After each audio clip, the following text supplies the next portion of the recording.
Raj TV viewers எல்லாருக்கும் வணக்கம் and welcome to our show சரித்திர நாயகன் சிவாஜி கணேசன். இந்த நிகழ்ச்சியில் சிவாஜி அவர்களுடைய ஃபிலிம் கெரியரில் நடந்த பல இன்ட்ரெஸ்டிங்கான விஷயங்களை நம்ம பார்த்துக்கிட்டு இருக்கோம். அந்த வரிசையில் இன்னைக்கு எபிசோட்லையும் பல சுவாரஸ்யமான அப்டேட்ஸ் உங்களுக்காக காத்துக்கிட்டு இருக்கு. வாங்க நிகழ்ச்சிக்குள்ளே போகலாம். சபாஷ் மீனா திரைப்படம் அக்டோபர் 3ஆம் தேதி 1958 அன்று வெளியிடப்பட்டது. இந்த திரைப்படம் இந்தியில தில் தேரா திவானா என்று 1962 ஷம்மி கபூர் மெஹமூத் நடித்து வந்தது. அதையும் B.R. பந்துலுவே இயக்கியிருந்தார். 1971 கன்னடத்தில் அலியா கௌயா அப்படின்ற பெயரில் 1976 மலையாளத்தில் சிரி குடுக்கா அப்படின்ற பெயர்லையும் ரீமேக் செய்யப்பட்டது. சபாஷ் மீனா திரைப்படம் முதல் காட்சியிலிருந்து இறுதி வரை சிரிப்பலைகளை வரவழைக்கும் விதமாக திரைக்கதை வசனம் எழுதியிருப்பார் நீலகண்டன் அவர்கள். கூமா பாலசுப்ரமணியம் பாடல் வரிகளுக்கு T.G. லிங்கப்பா இசையமைச்சிருப்பார். சிவாஜி அவர்கள் மற்றும் சந்திரபாபு அவர்களுடைய காம்போ ரசிகர்களை வெகுவாக கவர்ந்து வரவேற்பை பெற்றதுடன் பாக்ஸ் ஆஃபீஸில் கூட வசூலையும் குவித்து ஹிட் படமாக மாறியது சபாஷ் மீனா. அது மட்டும் இல்லாமல் அந்த காலகட்டத்தில் பிற தென்னிந்திய மொழிகளிலும் இந்தியிலும் கூட ரீமேக் செய்யப்பட்ட படமாக மாறியது. சபாஷ் மீனா படத்தில் P. சுசிலாவும் ஜமுனா ராணியும் சேர்ந்து பாடிய ஆணாக பிறந்ததெல்லாம் பாடலும் இனிமையான பாடல்களில் ஒன்று. சபாஷ் மீனா திரைப்படம் தெலுங்குல சபாஷ் பிள்ளா அப்படின்ற பெயரில் மொழி மாற்றம் செய்து வெளியிடப்பட்டது. அதுலேயும் தமிழில் பாடிய அதே பாடல்களை தெலுங்குல P. சுசிலா அவர்களே பாடியிருப்பாங்க. B.R. பந்துலு தன் பத்மினி பிக்சர்ஸ் தயாரிப்பு நிறுவனம் மூலமாக தயாரித்து இயக்கிய படம் சபாஷ் மீனா. புதிய பறவை முதலான படங்களை இயக்கிய தாதா மிராசியின் கதை. வசனத்தை இயக்குனர் ப. நீலகண்டன் எழுதியிருப்பார். சிவாஜி அவர்களுக்கு ஜோடி மாலினி அப்படின்ற நடிகை. இவங்க தான் மீனா கேரக்டரில் நடிச்சிருப்பாங்க. அதாவது சபாஷ் மீனா அப்படின்ற டைட்டில் கேரக்டரில். நடிகை மாலினி அதிக படத்தில் நடித்ததாக தெரியவில்லை. சிவாஜி அவர்கள் ஹீரோவாக நடித்த இந்த படத்தின் மூலம் தெலுங்குல நாயகியாக நடித்து வந்த மாலினி தமிழில் அறிமுகமானாங்க. தமிழ் தெலுங்குல குறைவான படங்களில் மட்டுமே நடிச்சிருக்கிற மாலினி அவர்கள் எம்ஜிஆர் நடிப்பில் சபாஷ் மாப்பிள்ளை படத்தை தயாரித்து இயக்கிய எஸ். ராகவனை திருமணம் பண்ணிக்கொண்டு அதுக்கப்புறம் சினிமாவுக்கு முழுக்கு போட்டாங்க. சபாஷ் மீனா படத்துடைய கண்டினியூட்டியாகவே சபாஷ் மாப்பிள்ளை திரைப்படம் அமைஞ்சிருக்கும். ரெண்டுலேயுமே கதாநாயகி மாலினி அப்படின்ற நடிகை தான். மாலினி அவர்களுடைய சொந்த படம் தான் சபாஷ் மாப்பிள்ளை. சிவாஜி அவர்கள் நடிக்க மறுத்ததால எம்ஜிஆர் அவர்களை அணுகியதாக கூட ஒரு பேச்சு இருக்கு. B.R. பந்துலுவும் இயக்குனர் சந்தான பாரதியின் அப்பாவான சந்தானமும் நடிச்சிருப்பாங்க. சபாஷ் மீனா படத்தில் பார்வையற்றவராக இயக்குனர் B.R. பந்துலுவும் நடிச்சிருப்பாரு. சரோஜா தேவி சந்திரபாபுவுக்கு ஜோடி.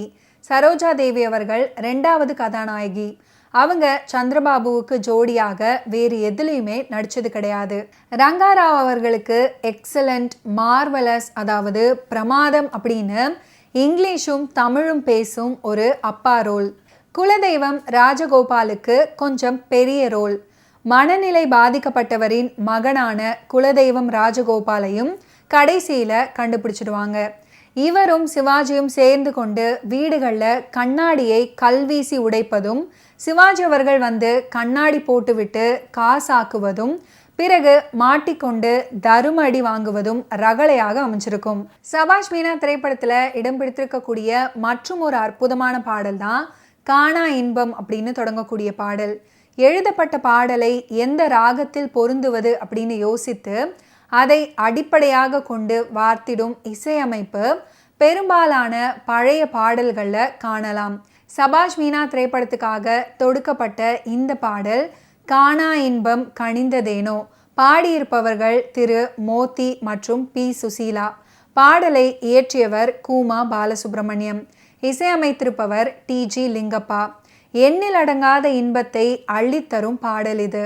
பாடல் வரிகள் தம் பங்கிற்கு பாதை வகுத்து கொடுக்க பயணம் போவது இசை ஆலாபனைகள். அதுவே இந்த பாடலின் உச்சம் அப்படின்னு சொல்லலாம். 2 பேருடைய குரலும் அதற்கேற்றவாறு தாளலய ஜதியுடன் இணைந்து மேஸ்தாயி வரை படரும் அழகு. கேட்க திகட்டாத பாடலாய் இதனை மாற்றியிருக்கிறது. 1958ஆம் ஆண்டில் வெளிவந்த இந்த திரைப்படத்தில் சிவாஜி கணேசன், மாலினி மற்றும் பலர் நடித்திருக்க இனிய கானம் காணா இன்பம் கனிந்ததேனோ. திரைப்பாடலை கேட்க விருப்பமில்லாதோர் கூட இந்த பாடலில் மயங்கியதும் கேட்டு கிறங்கியதும் உண்மை. சிவாஜி அவர்கள் மற்றும் மாலினி அவர்கள் மழையில் நனைந்து கொண்டே பாடும் பாடலை பற்றி அன்றைய விமர்சகர் ஒருவர் இப்படி எழுதியிருக்கிறாரு. டி.ஏ. மோத்தியும் பி. சுசீலாவும் மழையில் நனைந்து கொண்டே பாடினார்களோ? மிக கஷ்டமான சங்கதிகள் இருந்தாலும் அதிலேயே ஒரு சிலிர்ப்பை கொண்டு வந்திருப்பார்கள் பாடகர்கள் 2 பேரும். கேட்காதவர்கள் ஒரு முறையாவது கேட்க வேண்டிய பாடல்.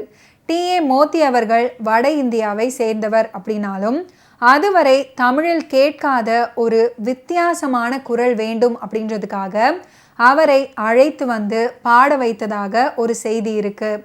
கண்ணல் மொழியே மின்னல் எல்லாம் விண்ணில் வான வேடிக்கையோ அப்படின்னு பாடகர் பாட, அதோடு சேர்ந்து பி. சுசீலாவின் குரலில் ஒரு நீளமான ஹம்மிங் வரும். அதற்கு சிவாஜி அவர்களுடைய நடிப்பும் மிக ஸ்டைலாக இருக்கும். சிவாஜி அவர்களுக்கு இணையாக சந்திரபாபு அவர்களுக்கு கதாபாத்திரம் கொடுக்கப்பட்டிருக்கும். இந்த படத்துல 2 வேடங்கள்ல நடிச்சிருப்பாரு சந்திரபாபு. படத்துக்காக மயிலாப்பூர்ல கை ரிக்ஷா ஒன்றை வாடகைக்கு எடுத்து அதை இழுப்பது பற்றி பயிற்சி எடுத்த அவர் அங்க இருக்கிற ரிக்ஷாக்காரர்கள் கிட்ட தினமும் பேசி சென்னை பேச்சு வழக்கையும் உடல் மொழியையும் கற்றுக்கொண்டாரு. இதில் தனது தோழனாக சந்திரபாபுவை நடிக்க வைக்க சொன்னது சிவாஜி அவர்கள்தான்.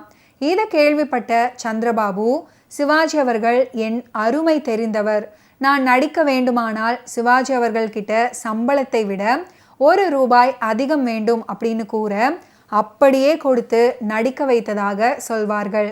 சபாஷ் மீனா என்னும் வெற்றி படத்துல 2 வேடம் தாங்கி நடித்த இவருக்கு அவற்றில் ஒரு வேடத்தில் சரோஜா தேவி இணையாக நடிச்சிருப்பாங்க. சபாஷ் மீனா கதாநாயகனான சிவாஜி அவர்களுக்கு ஜோடியாக மாலினி அவர்கள் நடிச்சிருப்பாங்க.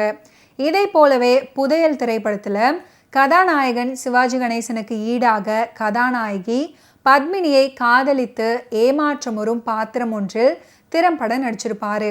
ஓகே வியூவர்ஸ், இன்னைக்கு நிகழ்ச்சியில் நடிகர் திலகம் சிவாஜி கணேசன் அவர்களுடைய ஃபிலிம் கெரியரில் நடந்த பல இன்ட்ரெஸ்டிங்கான விஷயங்களை நீங்கள் பார்த்து தெரிஞ்சிருப்பீங்க. மீண்டும் அடுத்தடுத்த எபிசோட்ஸில் சந்திப்போம். நன்றி, வணக்கம்.